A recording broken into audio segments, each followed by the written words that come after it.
Dakuin muna natin. Isa na lang, Mark Villar muna tayo. Mga bossing, nako ha, Mark Villar. Yung mga Villar, ito, napag-uusapan na po. Yung dami ng proyekto sa flood control din ho. Mukhang hindi na po tatahimik si Mark Villar, si Senator, mga kababayan. Sila na ang spotlight ngayon. Oh, pakinggan, panoorin, no? Kay dating DP Yan, flood control scandal. Nasa mukha, oh, Villar. Mukhang hindi na po magtatahimik-tahimik si Mark Villar dito. Ano? 18 bilyong piso na Ay ko pa, mga bes. 18 bilyong piso. Hindi ho milyon, ha? Letrang B ho. Letrang B. 18 bilyon. Oh. Atras ko. Pakinggan nyo ulit. higit 18 bilyong piso na kontrata na nakuha umano ng kumpanya na may koneksyon kay dating DPWH Secretary at ngayon Senador Mark Villar ang naisiwalat na Opo, baka ang ending nito parang ano din, Joel Villanueva din ho. award umano ang bulto ng proyekto kung hindi sa Baluarte nila sa Las Piñas ay sa malaking bahagi naman ng Calabar Zone. Narito ang exclusive agenda report ni Joash Malimban. We have to push for more accountability sa mga projects. Dapat dagdagan pa yung mga measures natin para hindi na maulit yung mga substandard projects. August 9, Ayan, grabe. Si Mark Villar pa ho ang nangunguna magsalita, no? Kailangan, lakyan yung accountability, etc. Ganito, para hindi na maulit yung mga substandard project na ganito. Tapos ngayon, ganyan. Siya, yung nasa balita ngayon. Sila, yung nasa balita ngayon. Bukod pa ho, kung sakali na merong skandalo o kung sakali na merong reklamo sa kanila dito sa flood control, meron pa din pong kinakaharap. Yung prime water ho, mga bossing. Oh, biruin nyo yun. Mga internet din yata may kinakaharap na problema. Tapos eto, mga flood control naman daw. 2025 nang magsalita si Senator Mark Villar sa Senate Blue Ribbon Committee para isulong ang pagkakaroon ng isang master plan sa flood control projects. O sandali lang. Ang sinasabi ho, mga kababayan, bago maupo itong sila Duterte, may master plan na talaga ang Pilipinas. Di ba? Kaya lang, nung sila na yung umupo, nawala daw yung master plan. Ano to nga yung master plan ni Villar? 80% lupa plus 15% semento plus bakal equals pera. Kaskasin mo siguro yan ng ganun, ho? Kaskasin mo, magiging ano na yan? Magiging lupa na ulit yan. Wala yung pandikit kakaunti At pagpapalakas ng accountability measures sa mga proyekto ng pamahalaan. Si Senator Mark ang nagsilbing DPWH Secretary sa Administrasyong Duterte mula 2016 hanggang 2021. Siya rin ang naglagay Sandali lang. May mga pinagyayabang sila nung panahon nila. Di ba? Ano daw? Build! 120 proyekto ng build. Ang natapos, Sekator daw ho, mga kababayan. Alam nyo yung Sekator? 14 daw ho ang natapos, mga bossing. Biruin mo, out of 120, no? Lagpas lang ng konti sa 10% yung natapos. At wag ka, wait lang. 2 tulay, bumagsak. Di 12 na lang. Yung Mount Kamuning, pinatanggal. Dahil delikado nga daw, nakakatakot. 11 na lang. Tapos parang may nabalitaan pa ako, may tulay na naman bumagsak. Naku, yan lagi yung pinambabalan ng mga DDS sa atin pag pumapasyal dito, Oy, wala kayong build! Ganun laging sinasabi. Tapos ayan, unti-unti nang nauubos yung build. sa pwesto ng ilan sa mga itinuturing na BGC Boys o Bulacan Group of Contractors, na ilan sa most controversial personalities ngayon sa flood control scandal. Sa pagsusuri ng Billionaire News Channel sa datos ng DPWH, napag-alaman ng aming team na ang isa sa top public works contractor sa Las Piñas na siyang kilalang baluarte ng mga Villar ay pagmamay-ari mismo ng pinsan ni Senator Mark. Aray ko po. Bawal na bawal daw yung mga ganyan. Kasi nga ho, kunyari, example, mga kababayan, posibleng, oy, pinsan, no? May ano kami, construction company kami, contractor kami, nandun kami sa gobyerno, pero hindi man lang kami manalo-nalo sa mga bidding, ganyan. Siguro, sa pag-aaral, wala eh. Hindi ubra tong mga pambid nyo eh. No? Sige, ganun ba, San? Ako na bahala dyan, kausapin ko sila na sa inyo i-award. Pwede kasing maging ganun. Magiging bias mga bossing. Kawawa yung mga ibang mga builders na ang tanging layunin is makatulong sa bansa, kumita ng konti. Paano kung corrupt yung napagbigyan? Yari na naman ang bayang Pilipinas. Di ba? Kaya dapat inaayos yung mga ano na yan, yung mga bidding na yan, hindi yung kagaya ng putik na yan. Ilan ang kumpanya ng mga diskaya? Siyam. Tapos lahat yung kasali sa bidding. Tapos may dalawang kalaban. Yari na. Alam nyo na kung kanino mapupunta yun. Di ba? Ayon sa datos ng DPWH, Kaya nga sinasabi nila, bidding-biddingan lang yan. nakapagtala ang I&E Construction Corporation ng mahigit 4 billion pesos worth of public works contracts sa National Capital Region mula 2016 hanggang 2025. 84 out of 89 projects nila sa Metro Manila matatagpuan sa Las Piñas na nagkakahalaga ng 3.5 billion, 3.5 billion pesos. Pero sa pagsusuri ng Billionaire News Channel, tila mas malaki ang nakubra nilang mga kontrata sa Calabarzon. From 2016 to 2025, nakakuha ng 2016.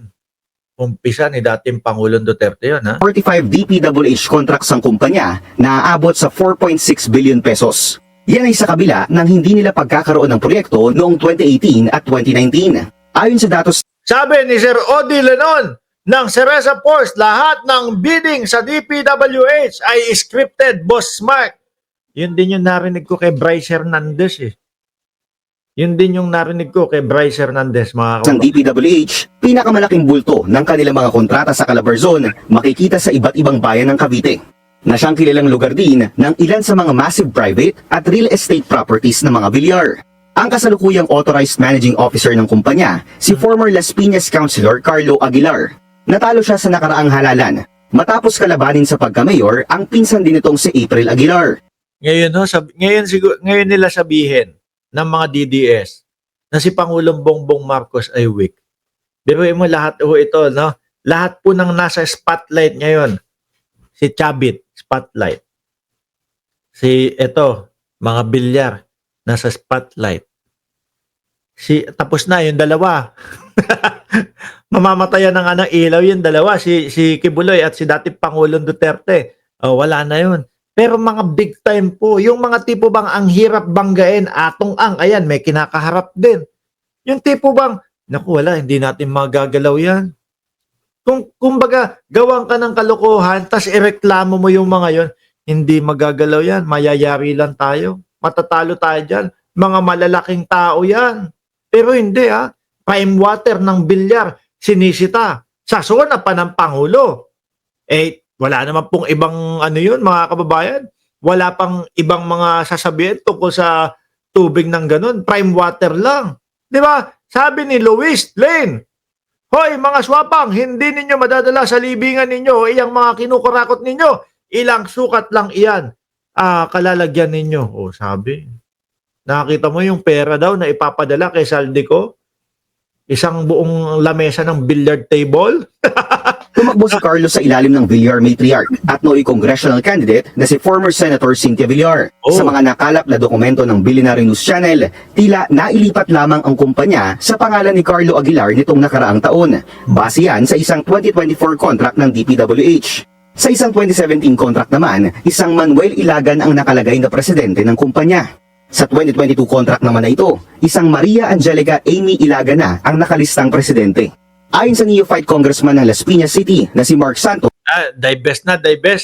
kilala ang mga Ilagan, Aguilar at mga Villar Magkakakilala din. Close family ties. bilang malalapit na pamilya sa isa't isa. I think it's well known naman dito sa Las Piñas na matagal na nilang kakilala yung mga Ilagan.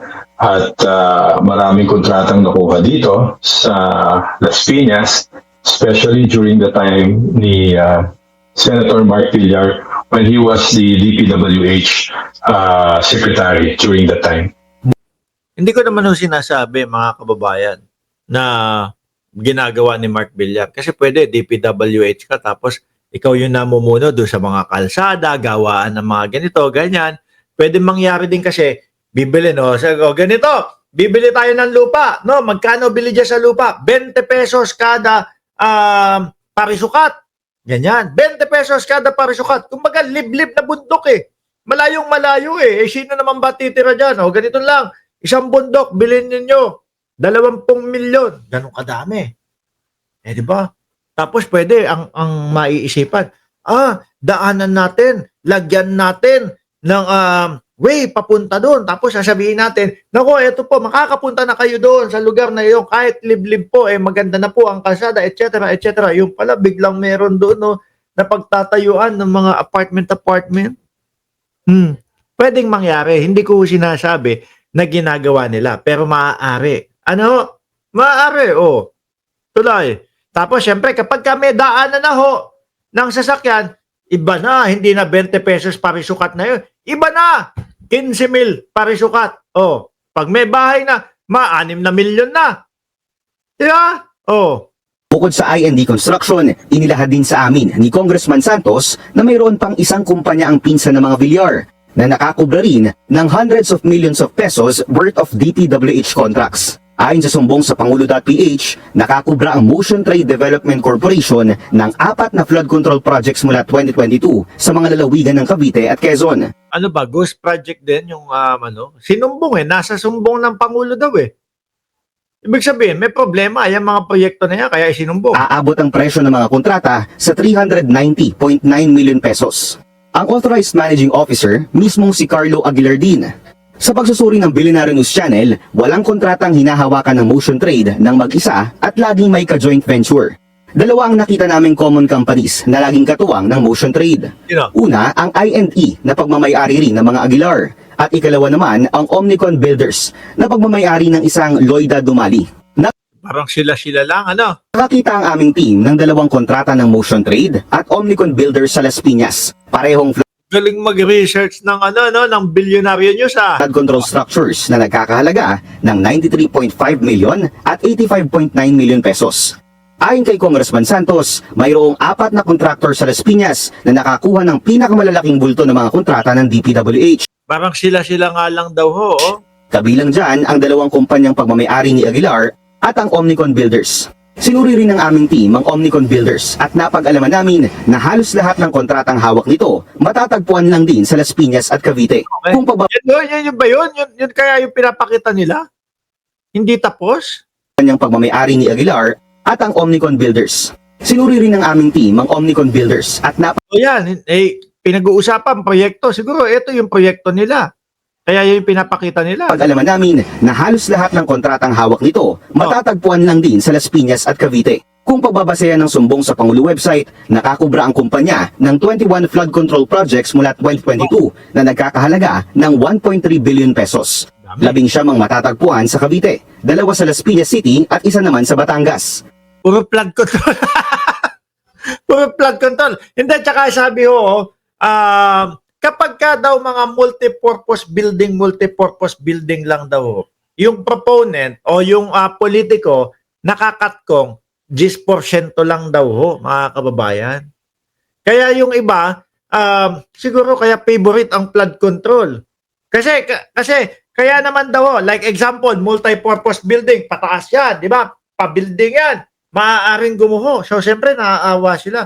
Naku, pagka kumatkong ng 25% yan, ang mangyayari is baka gumuho itong building na to Baka sobrang substandard, baka buhangin ang itatayo. Gumuho. Meron silang awa, mga kababayan. Kaya 10% lang daw yung nila, yung katkong. Pero kapag flood control, tubig lang naman daw ang dadaan dyan. 25%. Di bali nang mapulbos. Ganun daw.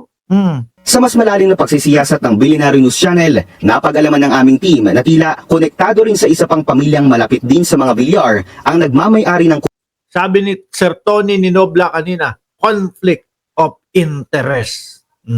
kumpanya na si Loida Dumali. 2014 nang umattend si Dumali sa mismong birthday celebration ni late Cavite Governor Ayong Maliksi. Ang anak nito na si incumbent Imus City Mayor Emmanuel Maliksi makikita naman sa isang picture kasama rin si Dumali noong 2018 sa isang restaurant sa Imus. Sa pagsisiyasat ng aming team, napag-alaman namin na mismong ang oath-taking ng One Imus Legacy Team ni Mayor Maliksi noong 2019 isinagawa sa Si Cynthia yan, di ba? Cynthia Villar. isang kilalang hotel kasama mismo si nooy Senator-elect Cynthia Villar. Sa isang 2025 post naman, Parang sila lang, dumalaw ang Diwa Party List sa pangunguna ng isang Baby Aguilar sa Imus para maghatid ng kanilang tulong sa lungsod. Hindi Mukhang madaming iimbestigahan din dito sa mga Villar. nakaupo ang Diwa Party List sa 20th Congress, pero mula 2010 hanggang 2019, naupo bilang representative nito ang asawa ni Senator Mark Villar na si ngayon DSWD Undersecretary Emeline Aglipay Villar. Sabi ni pambasyang nanay survivor, wala nang pang side chick si Owel. Freeze na account niya. Ay, pati ba sila? Kasi yung mga nakita ko sila Bryce Hernandez tsaka yung mga Diskaya na freeze yung kanilang account eh. Hindi ko napansin doon yung pangalan ni ni Bus Jewel eh. Ang kapatid ni Yusek Emily na si Michael Aglipay naman ang humalili bilang representative ng party list. Si former Congressman Grabe, parang sila lang ho mga kababayan. Alisin ko na ho ito.